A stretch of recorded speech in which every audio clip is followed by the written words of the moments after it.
لبيك اللهم لبيك لبيك لا شريك لك لبيك إن الحمد والنعم۔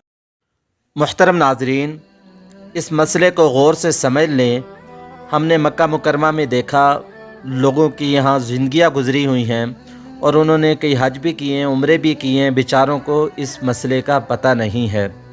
مسجد حرام میں داخل ہو کر تحیۃ المسجد کی نفل نماز نہ پڑھیں، کیونکہ بغرض طواف آنے والوں کا تحیۃ المسجد نماز کی بجائے طواف ہے۔ اس لیے مسجد حرام میں داخل ہو کر سب سے پہلا کام طواف کرنا چاہیے۔ البتہ جو شخص مسجد حرام میں طواف کی غرض سے نہ آیا ہو بلکہ صرف بیٹھنے یا نماز پڑھنے کے لیے آیا ہو اور مکروہ وقت بھی نہ ہو تو دوسری مسجدوں کی طرح یہاں بھی تحیۃ المسجد کی نفل پڑھ لینی چاہیے۔ اور محترم ناظرین، جب آپ لوگوں کی پہلی نظر بیت اللہ پہ پڑے تو آپ لوگ 3 مرتبہ کہیں اللہ اکبر، لا الہ الا اللہ۔